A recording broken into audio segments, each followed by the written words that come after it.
Hello, and welcome back. This week for episode 13, I'm joined by Roger Safford from BirdLife International, where we are taking a step back and addressing some of the more fundamental questions of conservation. How are species doing? Why are they threatened? Why should we bother saving them at all? Roger draws on more than 3 decades of experience to tackle these questions and shows that actually, in many cases with a little dedication, we really can overturn what may appear as hopeless odds. If you like this episode and would like to follow Roger's work, please follow the links in the description. And if you would like to support us, you can make a donation at restoreourplanet.org or follow us on LinkedIn, Twitter, Facebook, or Instagram. Enjoy the conversation.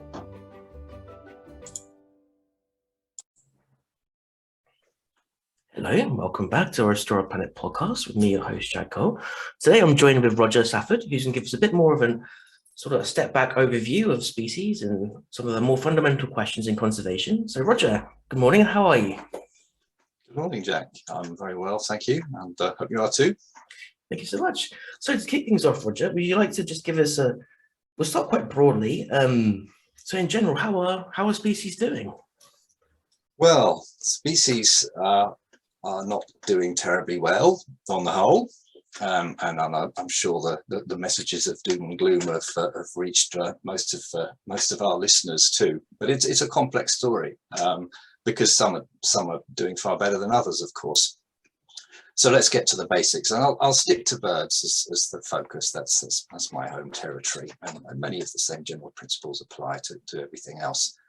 There are around about 11,000 species of birds on the planet. Depending on exactly what you call a species, but the variations are not great. And of those, according to the IUCN Red List of Threatened Species, about 1,500, that's more than 1 in 8, are threatened with extinction. So that's a rather daunting start. And I can say that in many other groups, the proportion of threatened species, amphibians and mammals and plants and so on, the proportions are worse. And then there can be species that are declining but are not yet, we don't really think they're threatened with extinction. And that's a rather shocking 48% of all the birds of the world appear to be declining in populations. And in case you think the other 52 are increasing, sadly not so. It's only about 6% are increasing. Most of the rest are stable, or a few, we're not sure. So there's also been a couple of studies done in Europe and North America looking at just the sheer numbers of birds and the declines in birds across these great regions. And there was a study that reckoned that 3 billion individual birds had been lost in terms of total populations in the US and Canada in the last 50 years, and hundreds of millions in Europe over the last 30 years or so. So there are the success stories, but overall we can't hide from the fact that they are declining. Of course. Quite sobering. Just out of interest, you mentioned that there's a 6% are experiencing an increase. Do you know which ones those are? Well, there or are some examples. Well, there are, I mean, quite a few of the increasing species. They are species that are responding to conservation, to successful conservation measures. Okay. But there are certain species that simply are pre-adapted to respond to the way mankind manages resources. They actually fit in with that rather well, and some of them respond very well to our new farming practices. Most of them don't, but some do, and I'm sure many people watching the UK will notice the sort of enormous numbers of wood pigeons and crows in the landscape, and these are some of the kinds of species, many of which, not all of which, are increasing. Right. I came across something rather similar in insects, which is to say, with the kind of decline of sort of beetles and butterflies, we've actually seen an increase in sort of cockroaches and a lot of these more kind of sort of adapting to sort of the spread of society and human impacts and things. But that's really interesting. So okay, so tell us, when did this all start and why did it start? Well, species have been disappearing. Well, of course, there's always a turnover of species. That's a natural process. But our records go back, sort of fairly detailed records pieced together by various means, go back to around 1500, the year 1500. And since then, I mean, there's some figures on extinctions, and we reckon that just under 190 species have gone extinct since 1500. But 67 have gone extinct in the last 100 years. Just to confirm, is that in the UK? Or? That's globally. That's globally, okay. So that's birds globally. Right. So extinctions have been going on throughout recorded history. And I mean, before 1500, it's very difficult to put numbers, but we know that there were big extinctions caused as humans spread into new parts of the world and introduced new species and new threats to the world. There was certainly an increase related to the Industrial Revolution, and then further increases as the population, as populations have spread and intensified their resource use around the world during the 20th century. So it has been going on continuously, but with a steady increase in the sort of impacts. As time has passed towards the present. Of course. So you've mentioned there, of course, the Industrial Revolution and the spread of societies and populations. More specifically speaking, what are the direct threats to birds? Obviously human related, but more on a more kind of local scale. What happens? Yeah. What's been happening? Well, we've got good information on that because we for all the threatened species we keep a log of the processes that are threatening them. So looking at the things that are threatening those species that are already threatened, I'll explain that slightly tangled language in a second. The biggest one is agricultural intensification and extensification. In other words, the spread of agriculture, the conversion of natural or semi-natural habitats to agriculture. Then there's logging of both tropical and temperate forests. There is the problems of hunting and trapping of birds, and I'm sure all the listeners will be aware of the enormous scale of hunting and trapping that takes place. I mean, it takes place for trade in live birds. It also takes place for a whole range of different regions, but involving the killing of birds, netting, shooting, glue sticks. And this is often a problem, particularly for migrant birds, because migrant birds tend to get concentrated through sort of narrow corridors where, which are the most advantageous routes to get to their winter quarters and back again. And that's where the trappers and the hunters may congregate. So there are various, bad areas for that. We're very familiar with some of the Mediterranean spots, but there are other issues around the world. In fact, where similar things happen in other parts of the world where there are these sorts of problems. And we're looking into that more and more. Then there's the what we call the invasive species, species that have been introduced outside their normal range and have brought with them characteristics that make them very threatening to the local wildlife. This is especially things like cats and rats, but there are hundreds of different invasive species, plants, insects, you name it.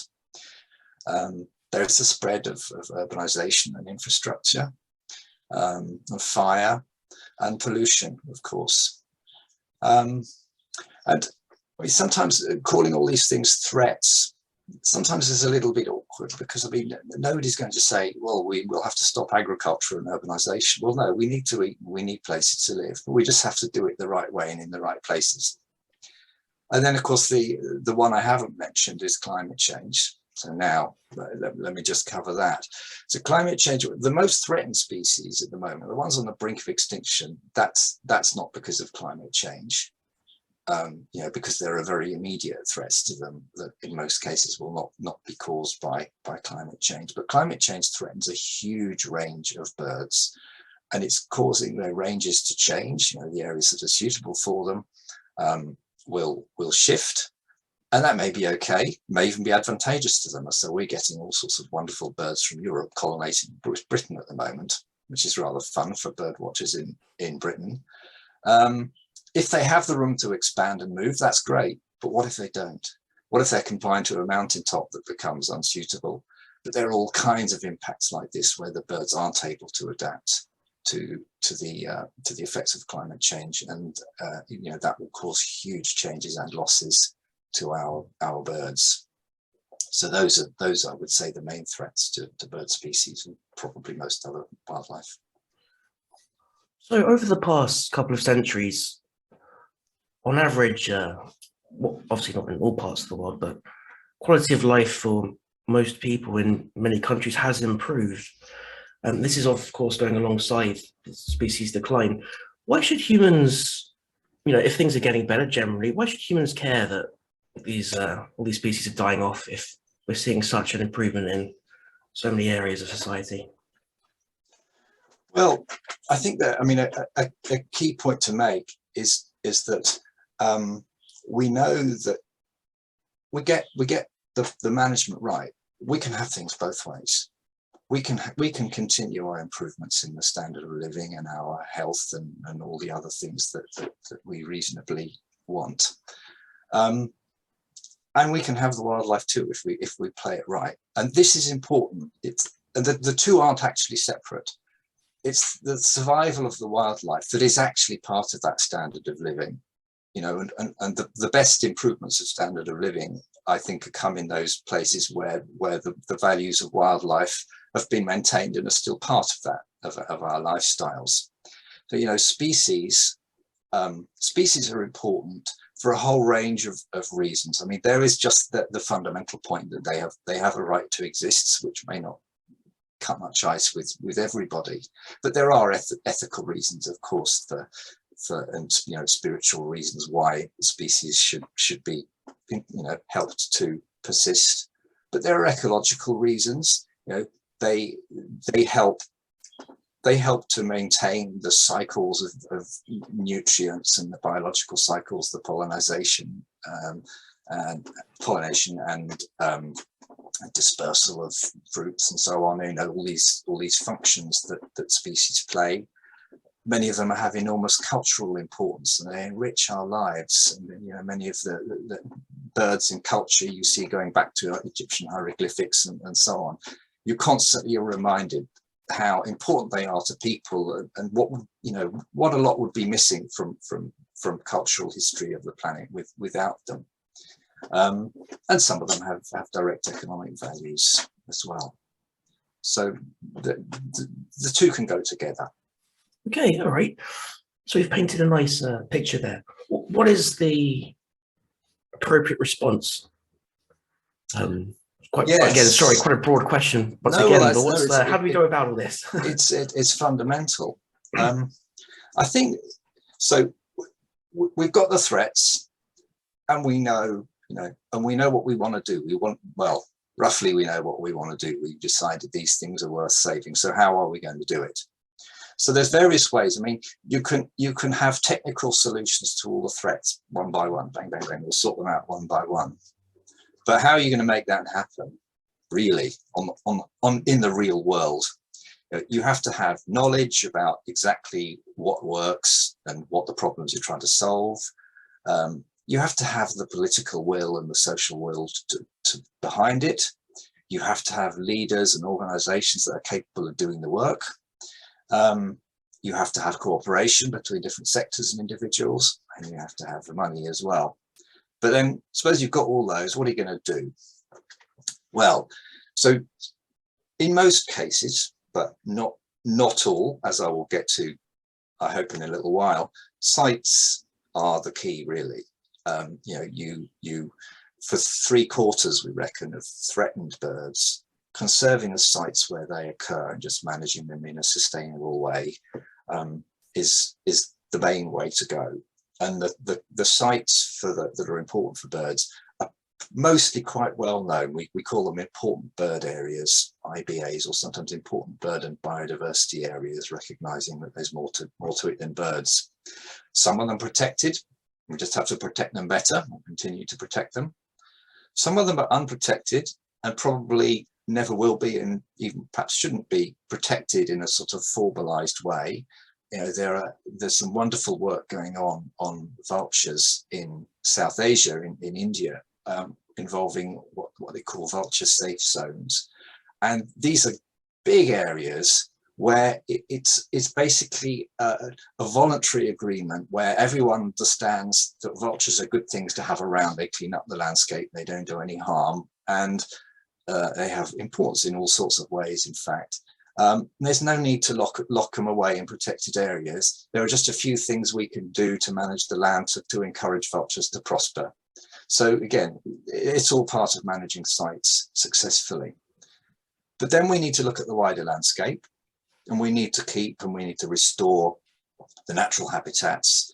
And so here we talk about, we often hear the phrase nature recovery, which we didn't a few years ago, as part of, it's becoming part of policies on all kinds of things, on agriculture and urbanization and so on. And that's really encouraging that this sort of idea, there's a sort of rather, sometimes a slightly tiresome term, mainstreaming, but it's about right.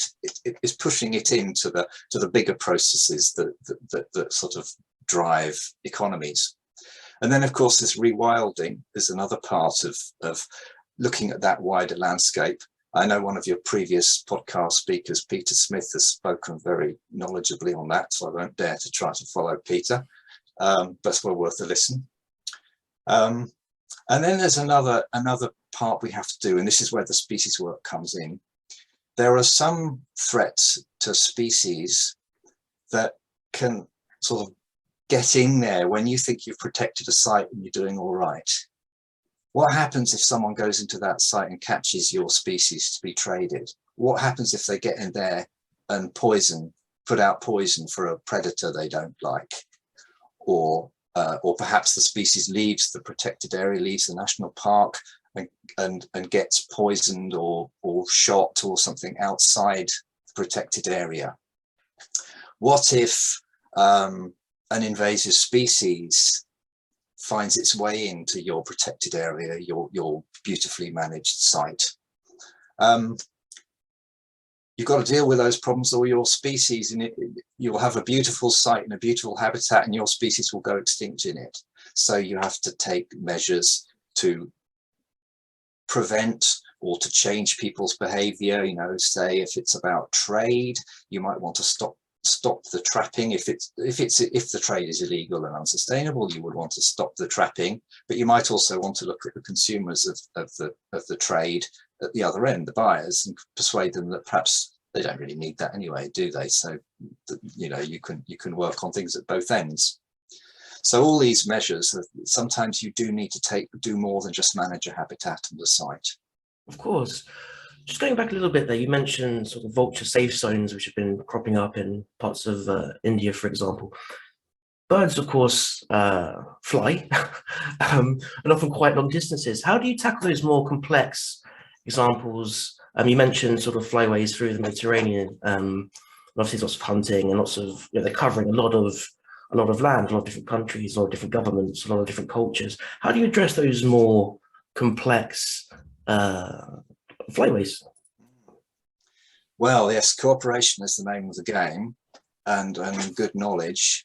But of course, as you're intimating, you success in one area can be undermined by failure somewhere else, and so you need to identify the really crucial places, because when birds migrate, they do spend quite a lot of the time on their route in quite specific areas. It's not just a sort of broad stream of birds heading up and down continuously. Right. They stop, they refuel, they get concentrated in bottlenecks, and that's where they're vulnerable. So it's good to have a knowledge of where those places are, and then why are they being persecuted exactly? Is it for sport?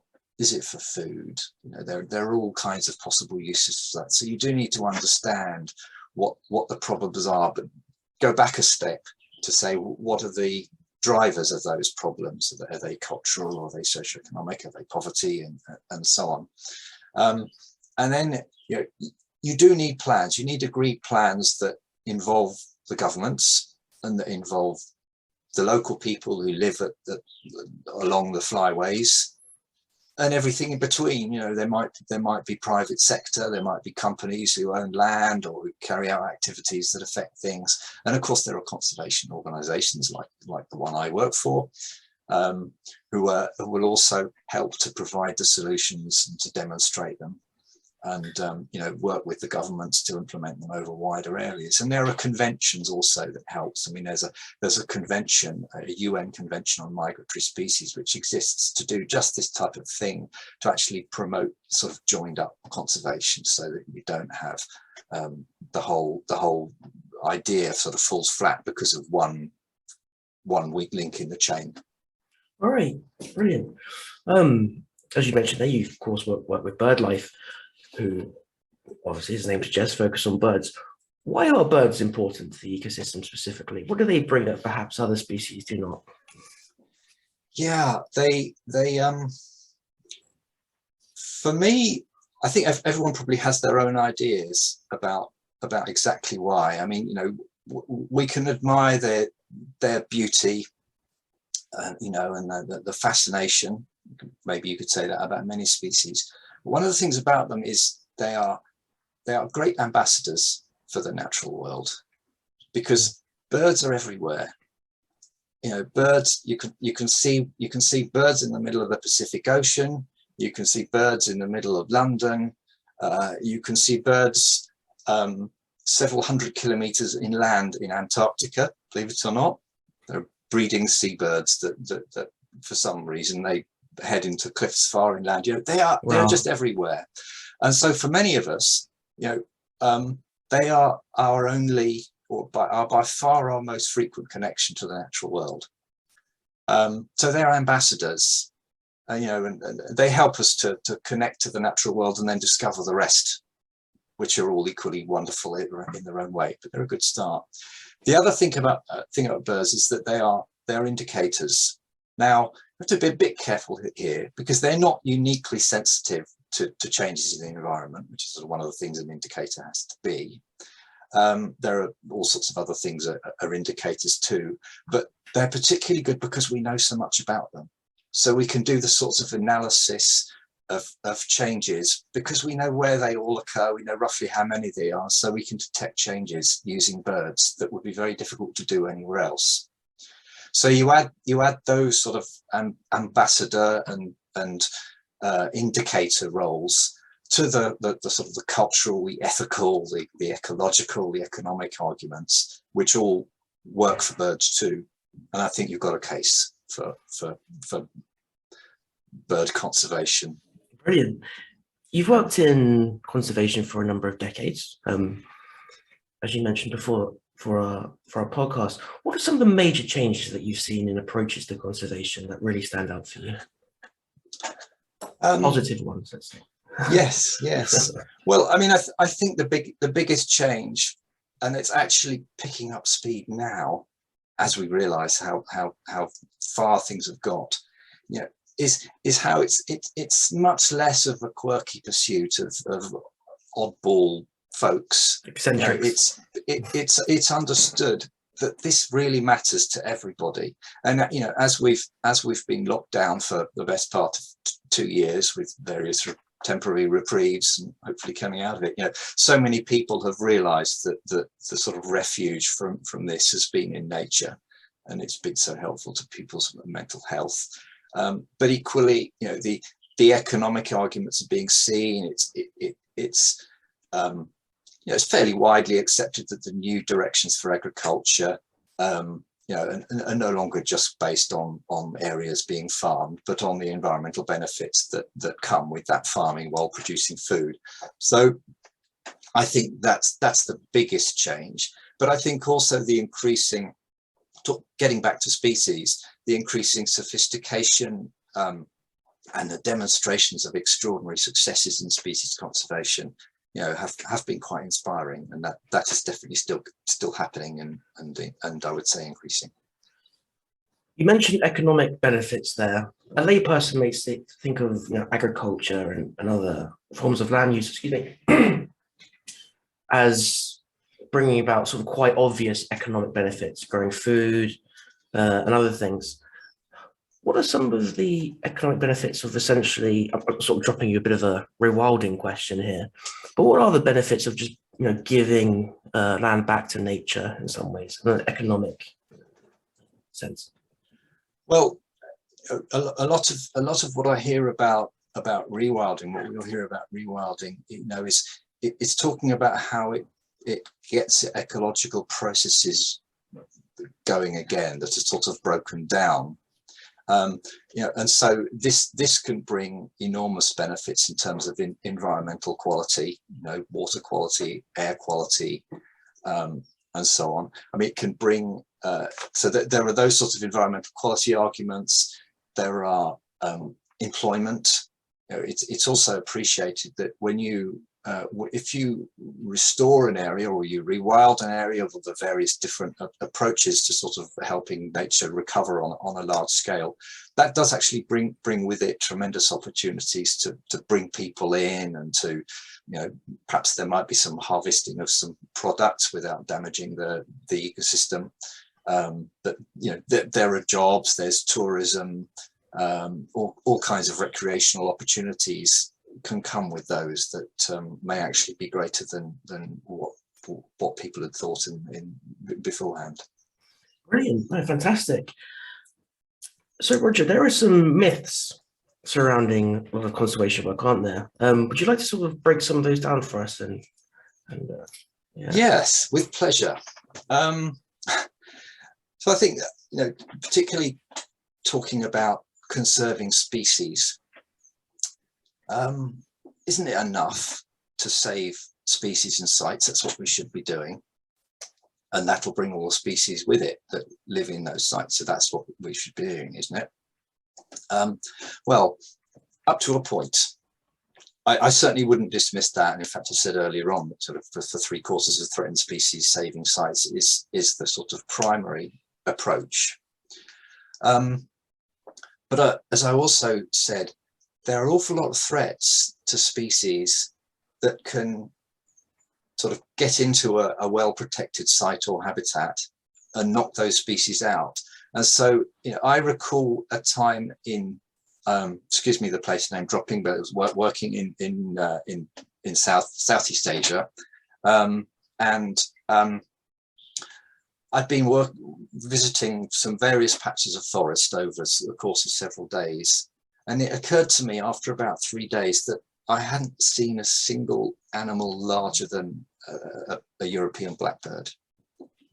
That's not right. That's not how it should be. And this was because of hunting and trapping and snaring of anything large enough, and presumably, the mammals and other wildlife had gone. And you also hear in the most intensively trapped areas for songbirds, people talk about silent forests. Forests look lovely, and yet part of the wildlife of those forests is gone because it's been extracted.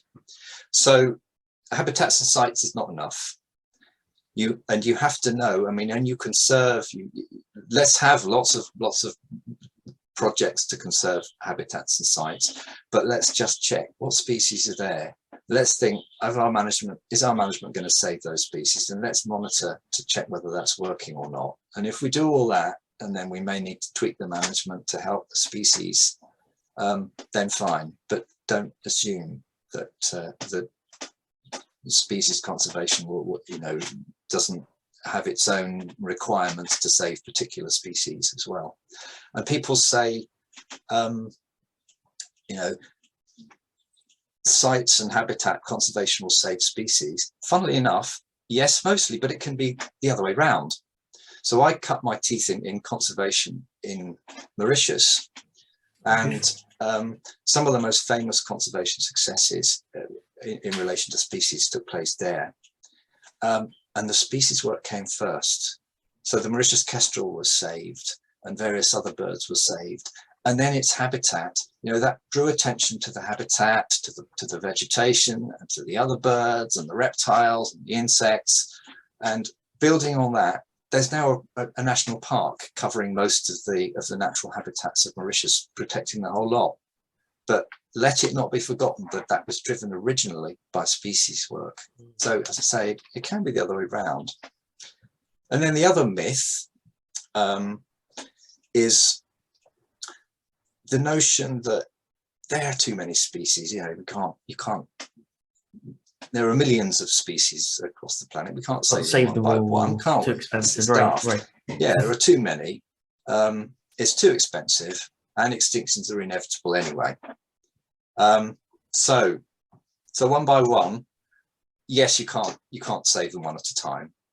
That's obvious, but that no one is actually seriously suggesting that we do.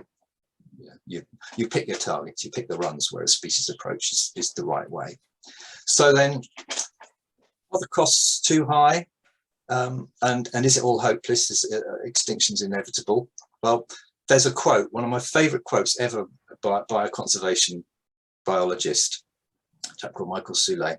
He said, talking about species conservation, he said, "There are no hopeless cases, only people without hope and expensive cases." And that sums it up, really. Just talking about hopelessness, species have been recovered from populations in single figures, up to hundreds or even thousands. Global populations in single figures. I've seen more than half of the population of world wild population of the pink pigeon in one tree. There are hundreds of them now. Where was that? The pink pigeon comes from Mauritius. That is Mauritius. Yeah, wow, that's right. It's not hopeless.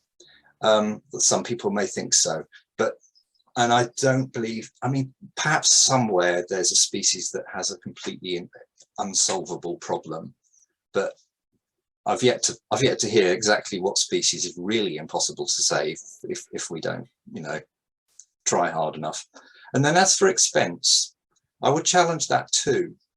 Now, species conservation can be expensive, sometimes dealing with very large mammals, for example, and some bird species conservation is fairly expensive, but there's a sort of assumption that hands-on work, very close monitoring is impossibly expensive. It isn't. It really isn't. The people doing it are enthusiasts. They don't get paid big salaries. They get a lot done for a little money.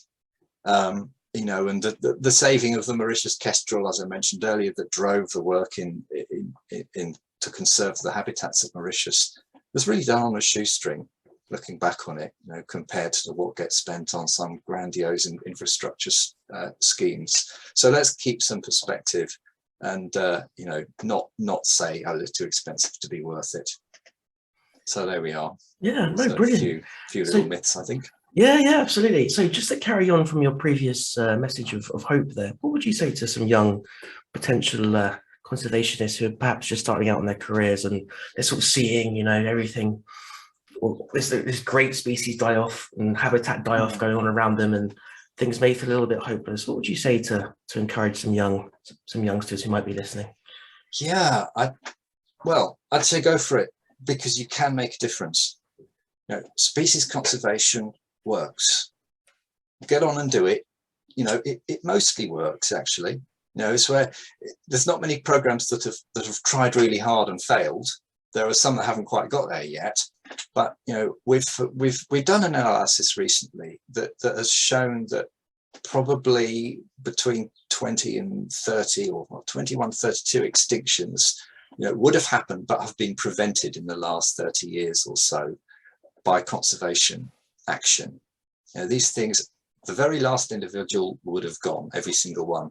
Then you think, okay, so that shows, and this happens on islands, but it also happens on mainlands as well, where species conservation can work. And that excludes all the species that have improved their status, even if we can't say they would have gone extinct, but they're doing an awful lot better than they were. And there's another analysis that suggested that the extinction rate of birds is actually, the rate is decreased by a good 40% thanks to conservation work. That's how much worse things would be without conservation. It's worth it. It makes a difference. It's not all doom and gloom. So you can make a difference. It's a competitive field, but then look at the way that conservation has become more mainstream, as I say, and being sort of environmental requirements are increasingly written into regulations. People have got to get out there and enforce it and demonstrate that it's happening and work out new ways to implement it. So it's a big field, and there are all sorts of ways in. You don't necessarily need to have specialized training or a degree, and you certainly don't need a PhD to get in there and make a difference in the environment. It's a really exciting field to go to get into. It's not easy. You probably won't get very rich, but there's a lot of potential there, and it's a great thing to go for. Brilliant. And what specific projects are you excited about at the moment that you've been working on? Well, there's a couple. I mean, there's the point I'm trying to sort of emphasize in this podcast, you know, of really flying the flag for species conservation. I think that's really important for the, you know, those of us who care about species and who see these successes. That you know, it's part of my role at BirdLife International is to promote species conservation. Someone said to me, species conservation is an endangered species, you know, as people sort of peel away from it. But then more specifically, a couple of really big challenges, but where I can see that we can make a difference, are vultures. Vultures are wonderful birds, extraordinary, unique birds, but they're declining horribly, and they're particularly by being poisoned across large parts of the world. So different species of vultures occur in large parts of the world. So they're really difficult problems. There's a very difficult mix of drivers for the poisoning and the other causes of mortality of vultures. We're starting to make a difference. We're starting to see, you know, ways that we can reduce this poisoning threat, and people appreciate vultures more. And you know, vultures are now quite a common sight in southern Europe, for example, when they were declining before. They've been, you know, you could say they're quite abundant in Spain now. So that's exciting. I'd love to, you know, to see more of the success that we've seen there. And we're beginning to see it work in Africa and Asia as well. Let's have more of that. And I'm also looking at the bird trade, and that's an exciting and again a very challenging area. I mentioned this issue of, you know, dealing with demand, dealing with supply, and you have to deal with the transit sites as well. And perhaps you can nobble the chain in all these places, you know, assuming that you want this trade to stop. There are ways to do it. But all of them are proven, you know, that they can succeed, but we need to, you know, come up with plans that work across these long supply chains, and stop this threat, because it's so unnecessary. And I think we can. Yeah, fantastic. So, Roger, is there anything else you'd like to share, or where perhaps people could follow your work or anything? Well, I mean, if you want to read about the work of BirdLife International, yeah, then we have a website.